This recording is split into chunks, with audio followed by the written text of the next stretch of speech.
Hello, hello, visionaries. I'm so excited to be introducing you to Rebekah Welch Moorehead. She is a wealth coach and a really amazing lady who's going to be sharing her entrepreneurial journey with us today. Welcome, Rebekah.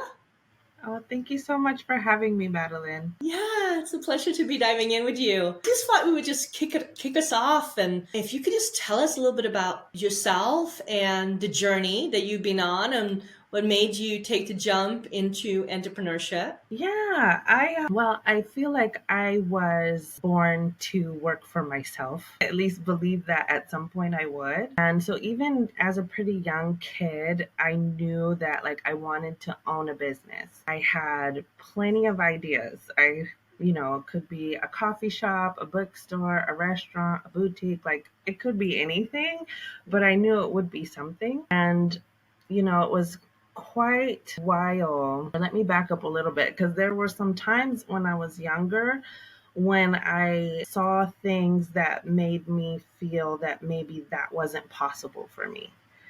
So little things like there was in my economics class in high school, there was a chapter where they told a story about someone opening a business and talking about all the money that it took to put in and how long it took before you got a return. I think they were opening a pizza shop. And so seeing that as a teenager coming from a household where we didn't have a lot of money, it just seemed really impossible to me at that age. So it wasn't until I was maybe, I would say I was in my early 30s when I actually took the leap to try to start a business. And I started with handmade skincare and bath products actually, which I sold. I made them myself and then I sold them at markets, I sold them in local shops, and then eventually built my own website and got into e-commerce that way. And that journey, building that first business, even though it wasn't wildly successful, it did gain a bit of popularity. But all the things that I learned along the way is what has brought me into what I do now in coaching. Because I wanted to really share my experience and help other entrepreneurs, but especially women, to grow their own businesses and really utilize the internet and the online space to help them grow. Yeah, very cool. That's so cool. It's a great journey. Yeah, and I think it's those are the hardest pieces is to really break through a lot of the belief systems and the things that we carry on from our family of origin and how we grew up, and then to really believe in ourselves and stepping into the becoming an entrepreneur. It's a big deal. Yeah. Yeah, I in my work now, that is such a huge part of it is the beliefs, because even when we've had a certain amount of success, it's if our belief systems can really stagnate our progress if we don't take the time to work on them and to realign them with the vision that we hold for our expansion. So that's a huge part of what I do. Yeah. And what has been one of your steepest learning curves on your own entrepreneurial journey? Ooh, that's a really good question because I'm actually working on a class around this. For me, was learning that we can allow it to be, I want to word this carefully because when I say we can allow it to be easy, but it's never really easy. It's more that we can do things our own way, that we can allow the process to be enjoyable, if Yeah, that makes so sense. So it's yeah, learning no, it does. learning to follow our instincts, and that we don't have to do the things the way the other person does it in order to be successful. We can be successful in our own way. Yeah. So what is an example of that in your own journey of how you apply that? Yeah, for me, at least I would say my most recent triumph in that is with coaching. And when I first got into coaching, this is almost 4 years ago, I took several coaching certificate programs, which isn't necessarily required, but I wanted to learn. I wanted to know how do you coach? How do you build a business out of it? How do you find clients and etc. So all of this gaining knowledge, that was the big thing is getting people to pay you for what you do, right? And just felt everywhere every person I was learning from was teaching like, you got to be everywhere, you got to do all the things, and you have to do a lot of tiring work Mm, to make this business successful and to have clients come to you. And not to say that you don't have to put in work, but more recently I've been able to find ways to launch programs that better to me, hmm. if that makes sense. So it feels good to me to do like live classes in my Facebook group. That feels good to me. It feels good to me to send emails to my email list. That feels good to me. I don't have to be on every social media platform. I'm on the ones that I am comfortable with, where I feel my clients are and that I like being on. I don't have to do these really extensive launches where it's like this 3 week challenge and all of, being live every single day and sending 5 emails a day and doing all of that. I don't have to do that. You can do that and you can be very successful doing that, but I've realized that it's not required for my success. Right. Yeah. So I'm really hearing like sorting through the multitude, the bombardment of the different tactics and strategies that people utilize to sell their services online. And I also think, we just been fed this lie. I would just call it a lie that we just one funnel away from like, blowing up our businesses, like going really big and really hitting our numbers. And there's this one little tactic that's going to make all the difference, right? And I think so many people are just chasing after that one thing that's going to make all the difference, when in reality, I think what it takes is what you are doing, all these little things that starts adding up to some momentum, and doing it in a way that feels in alignment with who we actually are and Yeah. what makes sense, right? And so when you're really feeling into this alignment piece, so how do you know for yourself if something is, in alignment and it feels good? I think sometimes, right, something feels uncomfortable, but it's also like our next learning curve. Like we can't always just stay in comfort zone, Mm, right? We have to stretch right. outside of our comfort zone to create evolution and create that next level of growth for ourselves and our business.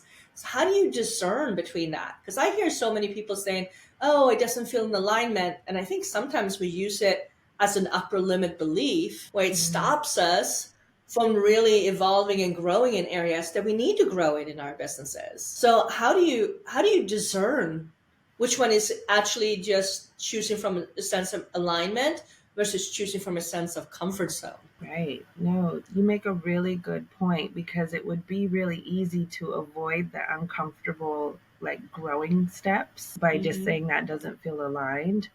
But I Mm-hmm. think if you turn inward, for me, it's always like it's inward, asking myself, and I let it be intuitive.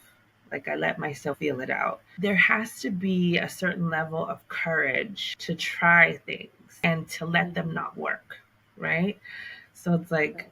so that you can learn what really is aligned for you and what isn't. Because if you just feel a fear or some nervousness around it and you don't even give it a second thought, like, oh, that's not in alignment, then like really how can you grow? Right. Yeah. Yeah. Right. I always say, are you just pivoting or are you evolving? Like there's that Yeah. change. Sometimes people are just spinning their wheels. Like they think they're changing, they think they're making the right moves, but they really just changing direction, as opposed to actually creating an evolution where we are scaling our businesses up and creating this trajectory for where we are, and we utilize the success that we already built as the building blocks to getting us even further along on the journey. So I think that's just such an important piece. So I love that about turning inward and really listening from a deeper place.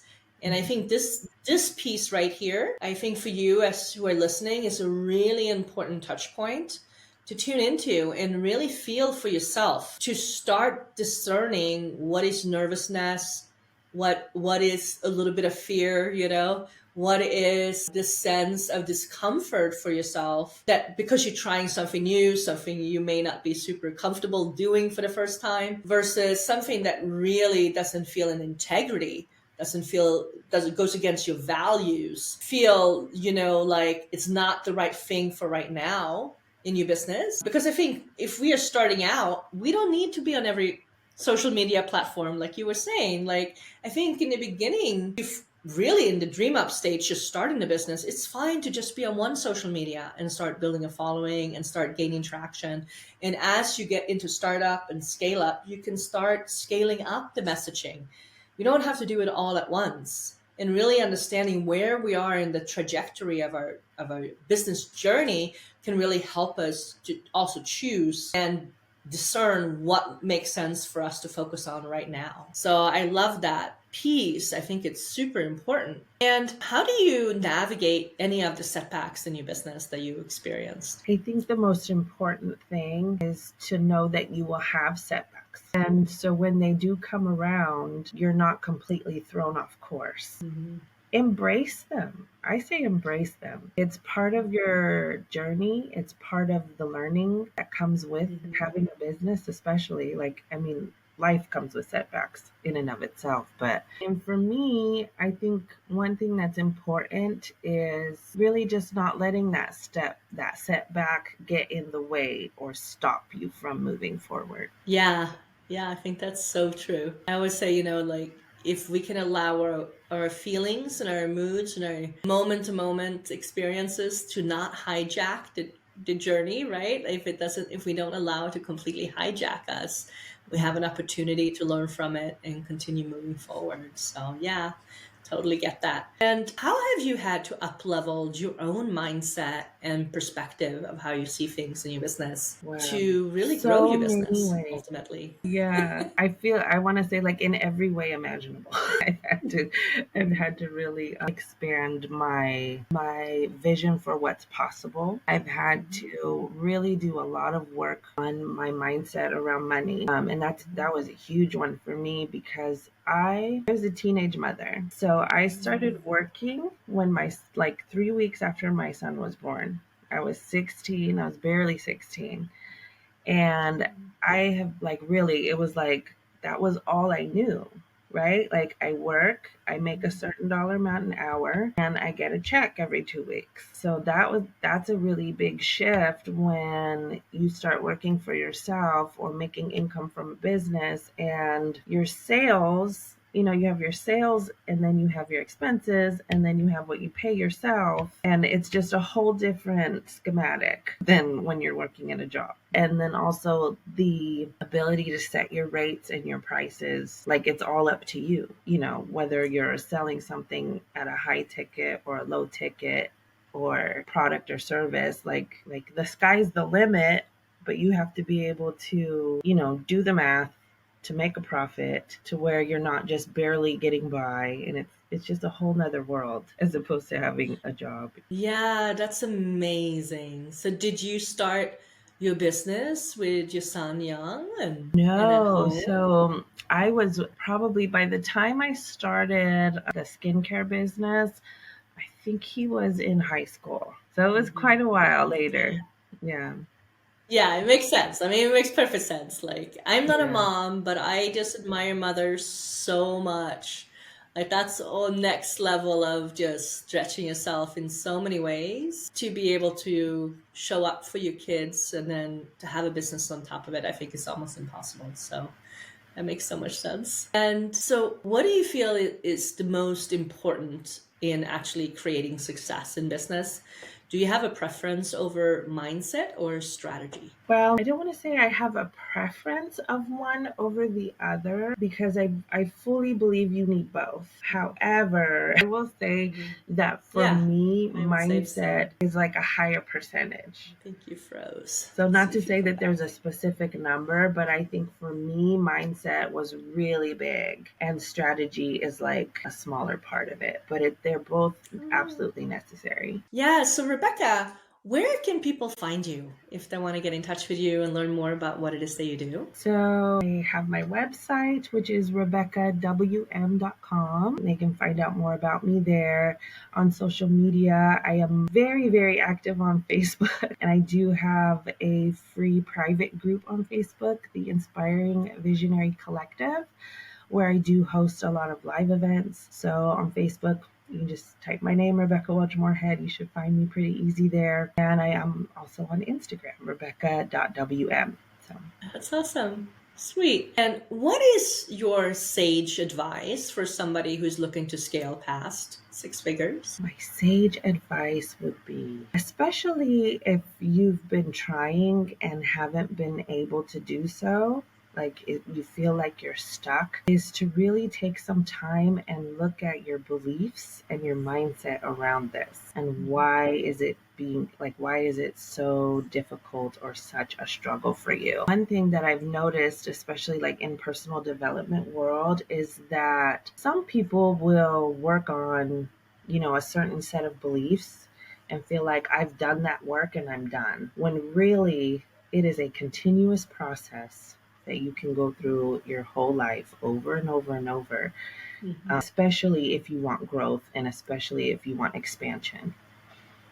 Right. It's a spiral, right? We never quite, it's not a linear thing, right? It's Right. really a spiral, the growth of an evolution. Yeah, that's beautiful. I love that. So I just wanted to thank you so much, Rebecca, for jumping on here and sharing your brilliance and your journey that you've been on. It's an amazing, I don't know, I think you are incredibly courageous for what you've done in Oh, your life and stepped onto the business world. I think it's not an easy journey, and yeah, just really excited for you and congratulations for what you've created.